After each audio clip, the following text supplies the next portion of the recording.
નવસારીમાં પૂરના પાણી ઓસર્યા બાદ પણ વિજલપોરની એક 70 વર્ષ જૂની પ્રાથમિક શાળામાં ગંદકી અને કાદવનું સામ્રાજ્ય યથાવત છે।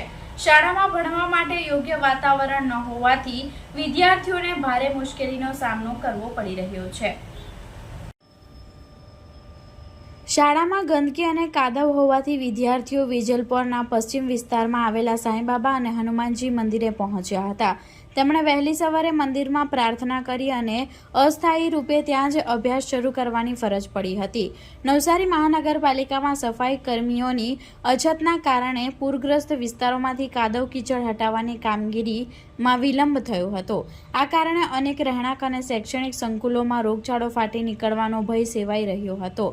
સ્થાનિકોએ શાળાની આ દુર્દશા માટે વહીવટી તંત્રની ઢીલી નીતિ સામે આક્રોશ વ્યક્ત કર્યો હતો। વિદ્યાર્થીઓ મંદિરમાં ભણવા મજબૂર બન્યા હોવાના અહેવાલો બાદ તંત્ર સફાળું જાગ્યું હતું। મહાનગરપાલિકાના ફાયર વિભાગની ટીમે તાત્કાલિક ધોરણે શાળામાં પહોંચી હાઈ પ્રેશર વોટર પંપ અને આધુનિક સાધનો વડે કાદવ કીચડ સાફ કરવાની ઝુંબેશ શરૂ કરી હતી। ફાયરના જવાનો દ્વારા શાળાના રૂમો અને મેદાનને સેનેટાઈઝ કરીને બાળકો માટે સુરક્ષિત બનાવવાની કામગીરી હાથ ધરી હતી।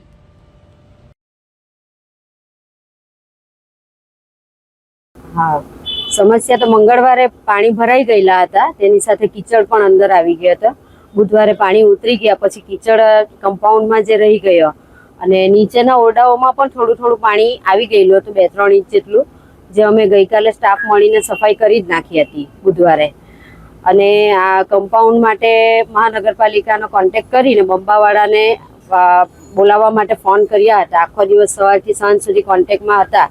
અત્યારે આવશે પછી આવશે કરીને સાંજ સુધી આવ્યા નહીં અને આજે પણ મેયર સાહેબે પણ અહીંયા મુલાકાત લીધી અને એમણે સ્કૂલને પ્રાયોરિટી આપીને સફાઈ કરી આપવા કહ્યું અને અત્યારે બોમ્બો આવેલો છે, ઓછા ફોર્સવાળો છે, સફાઈ ચાલુ છે, થઈ જશે એટલે અમે બાળકોને અંદર લઈ લઈશું। એ લોકો સામે મંદિરમાં બેઠેલા છે અને ત્યાં અમારો સ્ટાફ શિક્ષકો પણ ત્યાં એ લોકો સાથે બાળકો સાથે છે। એમ અમારી 323 સંખ્યા છે। 200-250 ની આસપાસ આજે હાજર છે આવેલા। શું લાગે છે આ પરિસ્થિતિનો કાયમી નિકાલ માટે તમારા મતે શું?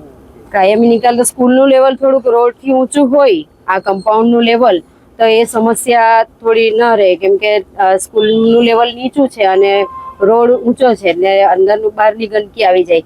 અને પ્લસ કે જે બ્રિજનો સર્વિસ રોડ બન્યો અને બીજી સાઈડથી રોડ, એ બંને સાઈડથી વચ્ચે અટકાવી દીધેલો છે અને સ્કૂલની બહારનો ભાગ જ બાકી છે બનાવવાનો, રોડ બનાવવાનો, એટલે ત્યાં ગંદકી વધારે થાય એટલે ગંદુ પાણી સ્કૂલમાં વધારે અંદર આવે। એટલે સ્કૂલની સામેનો ભાગ છે એટલો અમને કમ્પ્લીટ કરી આપતા હોય રોડ તો પણ એ થોડું ઓછું આવે। વિજલપોર ફાટક પાસે આવેલી પ્રાથમિક શાળામાં ઘણું પાણી અને કીચડ જતો રહ્યો હતો।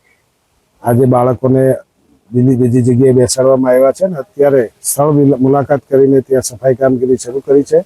એ સફાઈ કરીને ત્યાં દવા બવા છંટકાવ કરીને આવતીકાલથી ત્યાં બાળકો બેસી શકે તેવી વ્યવસ્થા થઈ જશે।